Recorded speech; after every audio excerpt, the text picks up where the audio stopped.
ലോക ഫുട്ബോൾ എക്കാലവും വൈവിധ്യങ്ങൾ നിറഞ്ഞതാണ്. വ്യത്യസ്തമാർന്ന കാൽപന്ത് ശൈലി മൈതാനത്ത് കാണികൾക്ക് മുമ്പിൽ കാഴ്ചവെക്കാനും ഓരോ ടീമും ശ്രമിക്കാറുണ്ട്. യൂറോപ്യൻ ഫുട്ബോളിന്റെ പേരും പെരുമയും കാത്തുസൂക്ഷിക്കുവാനും ലോക ഫുട്ബോളിന്റെ വളർച്ചയിലും യൂറോപ്പിലെ ടോപ്പ് 5 ലീഗുകൾ വലിയ പങ്കാണ് വഹിക്കുന്നത്. UCL-ഉം പ്രീമിയർ ലീഗും ബുണ്ടസ് ലീഗയും ലീഗ് 1-ഉം സീരിയയും ലാലിഗയുമെല്ലാം മരങ്ങ് തീർക്കുന്ന യൂറോപ്യൻ ഫുട്ബോളും പ്രത്യേക മഹിമയാണ്. അലിയൻസും സാന്റിയാഗോയും ക്യാമ്പ് നൗവും ഓൾഡ് ട്രാഫോർഡുമെല്ലാം നിലകൊള്ളുന്ന യൂറോപ്പിലെ കാൽപന്ത് വൈഭവത്തിന് പ്രത്യേകതരം അനുഭൂതിയാണ്. ഓരോ സീസണുകൾ കടന്നു വരുമ്പോഴും വമ്പന്മാർക്കൊപ്പം പല കുഞ്ഞൻ ടീമുകളും പോയിന്റ് ടേബിളിൽ വലിയ കുതിച്ചുചാട്ടം നടത്താറുണ്ട്. സീസൺ തുടക്കെ എഴുതി തള്ളപ്പെട്ടവർ ആദ്യ പകുതി മത്സരം കഴിയുമ്പോഴും അതേ ഊർജ്ജസ്വലതയോടുകൂടി വമ്പന്മാരുമായി കിടപിടിക്കാറുണ്ട്. കഴിഞ്ഞുപോയ സീസണിൽ ന്യൂകാസിലും ബ്രൈറ്റണും പ്രീമിയർ ലീഗിൽ നടത്തിയ മുന്നേറ്റവും ബുണ്ടസ് ലീഗയിൽ യൂണിയൻ ബെർലിൻ നടത്തിയതും ഈ സീസണിൽ ജിറോണ ലാലിഗയിൽ നടത്തുന്നതും ബുണ്ടസ് ലീഗയിൽ ലെവർകൂസൻ നടത്തുന്ന മുന്നേറ്റവുമെല്ലാം അതാണ് നമ്മെ ഓർമ്മപ്പെടുത്തുന്നത്.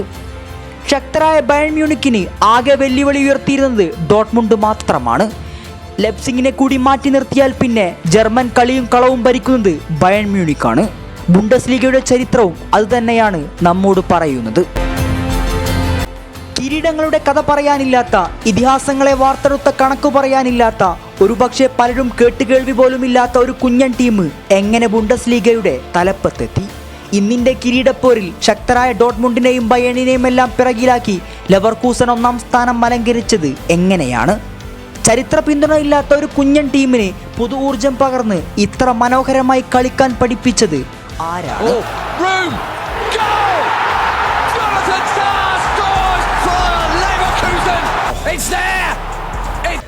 1904 ജൂലൈയിലായിരുന്നു ലെവർകൂസൻ എന്ന ക്ലബ്ബ് രൂപം കൊണ്ടത്.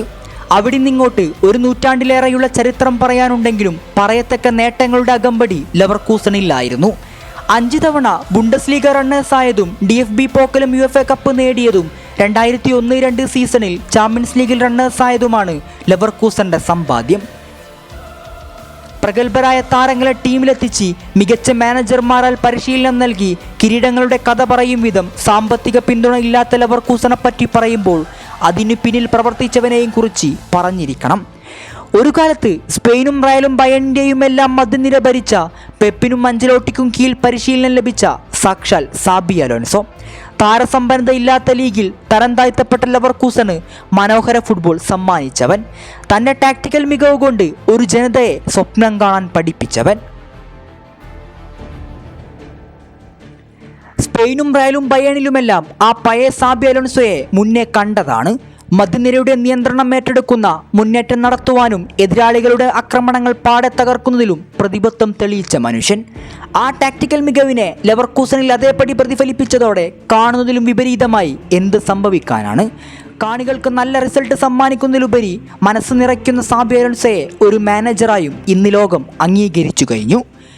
പരാജയത്തിന്റെ പടുകിലകപ്പെട്ടിരുന്ന ലെവർകൂസന് ഇന്ന് ബുണ്ടസ് ലീഗയിൽ 1-ാം സ്ഥാനം നിലനിർത്തുകയാണ്. യൂറോപ്പിലെ ഈ സീസണിൽ തോൽവിയറിയാത്ത ഒരേ ഒരു ടീമുണ്ടെങ്കിൽ അത് സാബിയുടെ ലെവർകൂസനാണ്.